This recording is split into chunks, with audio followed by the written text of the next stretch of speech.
Women जी नमस्कार। नमस्ते we प्रशांत भाई। सपोर्ट पुष्पिन कुर्सेस इस चैनल में आज एक ऐसा विषय हम लोगों ने रखा है जिसमें आपकी भूमिका खासतौर से इसलिए महत्वपूर्ण है कि एक मसला भारत में पिछले 31 साल से लगातार चल रहा है और 19 जनवरी 1990 में आप सब ने देखा कि भारत के एकमात्र राज्य जहां कुरानिक सिविलाइजेशन के मानने वाले, जहां इस्लाम के सच्चे मुसलमानों ने इस्लाम की सच्ची तालीमात पे ध्यान में रखते हुए कैसे मुशरिकों को, मूर्ति पूजकों को इस्लाम की किताब जो है कुरान, उसको ध्यान में रख के 5 लाख हिंदू कश्मीरियों को उनके घर से, उनकी बहनों को, बेटियों को, माओ को बलात्कार, मर्डर करके निकाल दिया।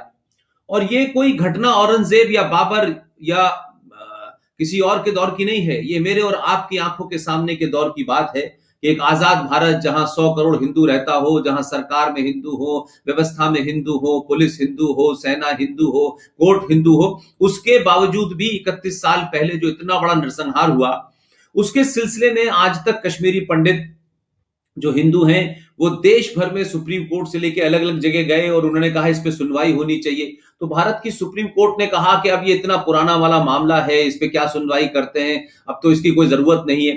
तो हम जब औरंगजेब से शिकायत करते हैं, हम जब पाकिस्तान में हिंदुओं के साथ कुछ होता है उससे शिकायत करते हैं, तो हमारी शिकायत में जो जो तर्क होता है वो इसलिए कमजोर पड़ जाता है कि हम अपनी धरती पे, अपनी सरकार से, अपनी आंखों के सामने जिन लोगों को न्याय दिलाना चाहिए हम उनको न्याय नहीं दिला पाए 31 साल से।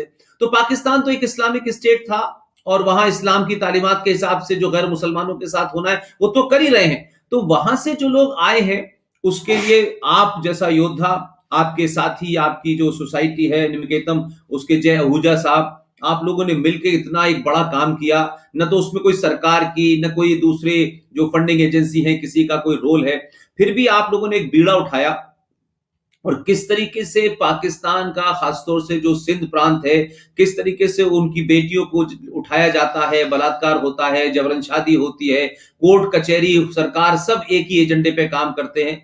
तो आपने इस पूरी त्रासदी को, मैं समझता हूं कि आप पिछले कई सालों से देख रहे हैं और जिस तरह से जमीन पे काम कर रहे हैं कि वो हिंदू जब यहां आते हैं तो यहाँ की जो ब्यूरोक्रेसी है, यहाँ की जो पुलिस है, यहाँ की जो सरकारें हैं, किस तरीके से होता, उसमें भी आपने अब तक जो मुझे इंफॉर्मेशन है आपके बारे में, आपकी संस्था के बारे में, कोई 10,000 से ज्यादा लोगों को आपने उनके उनके उनके कागजों को, उनके किससे कागज बनवाने हैं, क्या डॉक्यूमेंट लगाने हैं। तो एक तरीके से वो लोग जो इस देश की व्यवस्था को जानते नहीं थे वो यहां आ गए और आप जैसे लोगों ने उनकी एक ताकत बने और इस व्यवस्था में उनको एक जगह स्थापित कर दिया।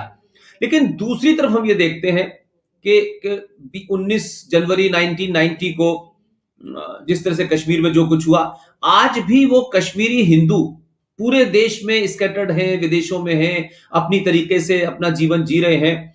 थोड़ी देर में ललित अंबरदार जो कश्मीर से, जिनके पूरे परिवार को खत्म करके यहां निकाल दिया गया, वो यहां आए। तो मुझे लगा कि आज एक ऐसा मौका है कि दोनों ही ट्रेजेडी में, यानी आजाद भारत के अंदर भी हिंदू मारा जा रहा है और पाकिस्तान जो इस्लामिक स्टेट है वहां भी हिंदू मारा जा रहा है और दोनों भारत की धरती पर हैं और दोनों के साथ एक अलग स्थिति है। तो आप क्या मानते हैं कि जो सरकार की भूमिका होनी चाहिए, इस बीच में सीए भी आया, उस पर भी बड़ी चर्चा हुई, लेकिन आपको जमीनी तौर पर जो एक अभी थोड़ी देर पहले आपसे हम लोगों ने एक फिल्म भी दिखाई, जो अमोल साहब हैं, हमारे दोस्त हैं पूना के अंदर, उन्होंने जिस तरीके से इस पूरी डॉक्यूमेंट्री में, करीब मेरा ख्याल है कि 1 घंटा 17 मिनट की डॉक्यूमेंट्री थी, पीपल विदाउट नेशन, उसमें वो सारी ट्रेजेडीज दिखाई। तो आप तो उन ट्रेजेडीज को आमने सामने देखते रहे हैं, लेकिन उससे ये लगता है कि हमारा समाज उदासीन है। हम सब कुछ सरकारों के भरोसे क्यों सोचते हैं, सरकार नहीं होगी तो ऐसा नहीं होगा।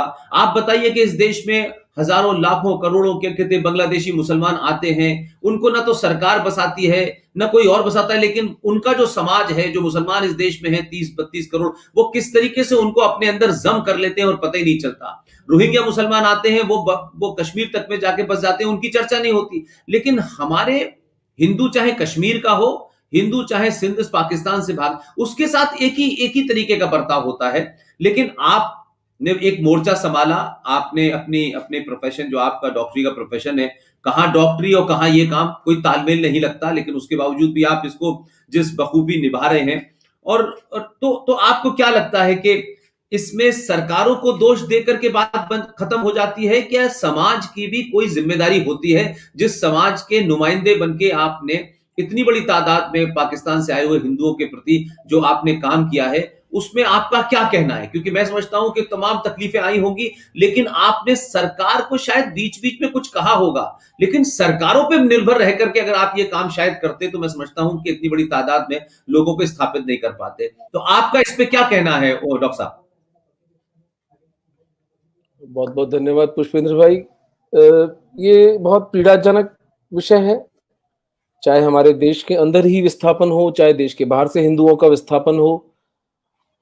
मैं इसमें इंडियन स्टेट आपके वक्तव्यों को सुन सुनकर मैं जो बात सीखा हूं कि राज्य और राष्ट्र में भेद होता है, तो जो राज्य है वो हिंदुओं के खिलाफ है, उसमें तो कोई दो मत नहीं हो सकते।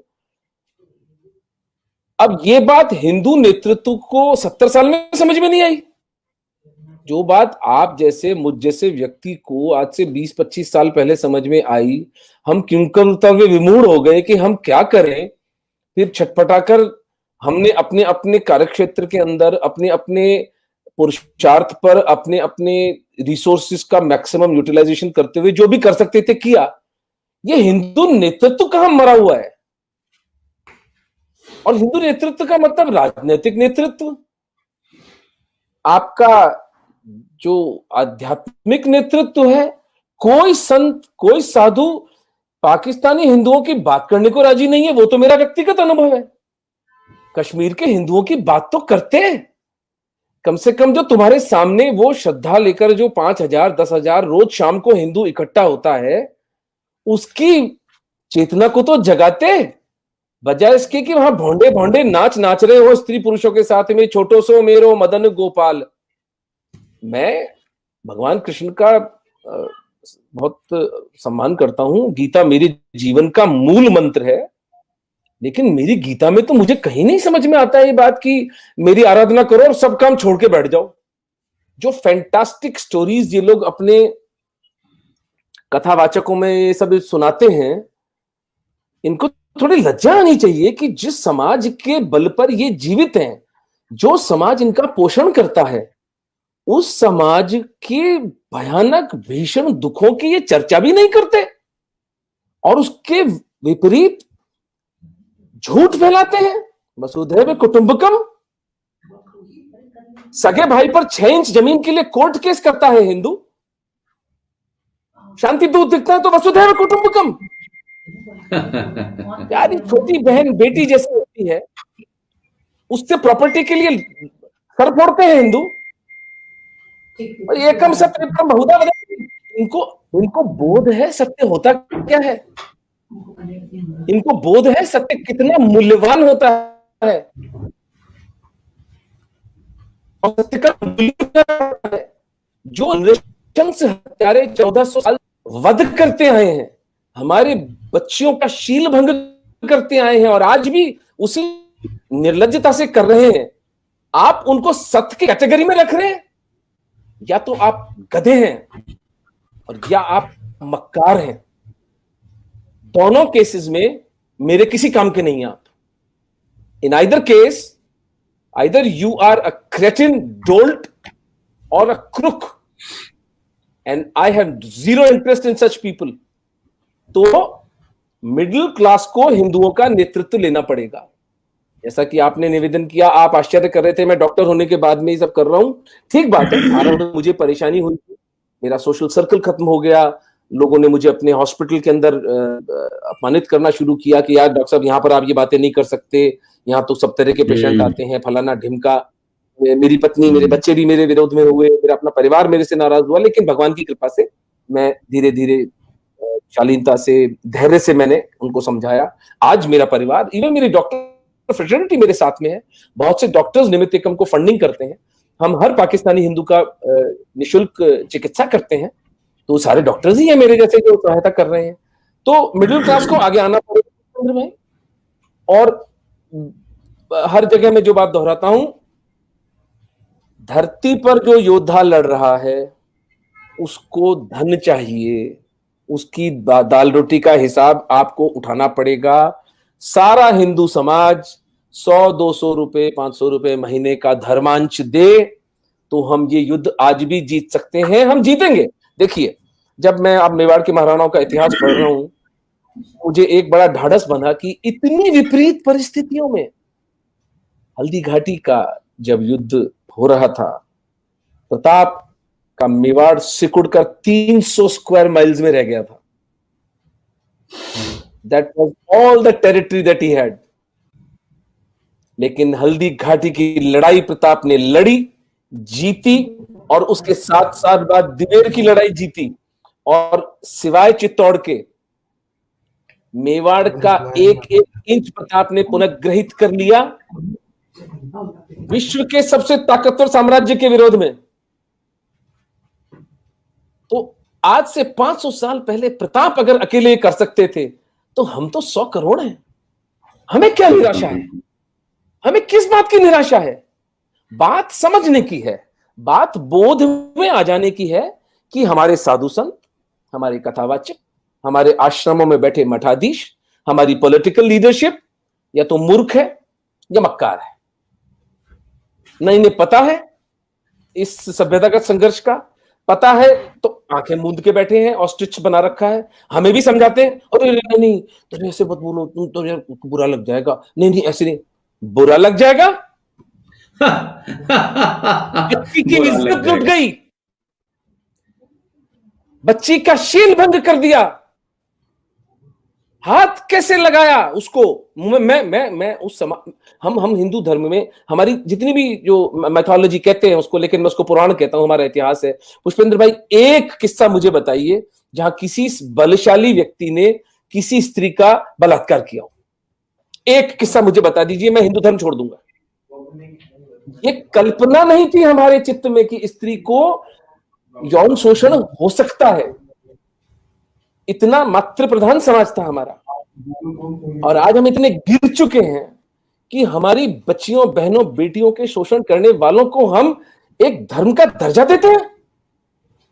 हमारे अंदर इतना आत्मिक बल भी नहीं है कि हम कह सकें कि यदि आप मेरी बच्ची को उसकी इच्छा के विरुद्ध छूते हो तो आप मलेच्छ हो और मेरा आपसे झगड़ा है।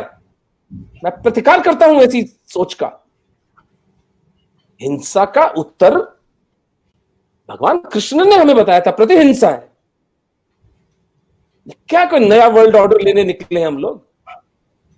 हिटलर को क्या समझा बुझाकर मना पाए थे? अलाइड फोर्सेस ने जूते मारे थे नाजीज के, तब जाके बैरक्स में घुसी थी उसकी सेना। तो हमें मिडिल क्लास को आना पड़ेगा, और कोई रास्ता नहीं है, क्योंकि न तो हमें बोध है, न हमारा संकल्प है, और न हमें ज्ञान है कि कितना भयानक नरसंहार हिंदुओं की तरफ कितनी तेज गति से आ रहा है।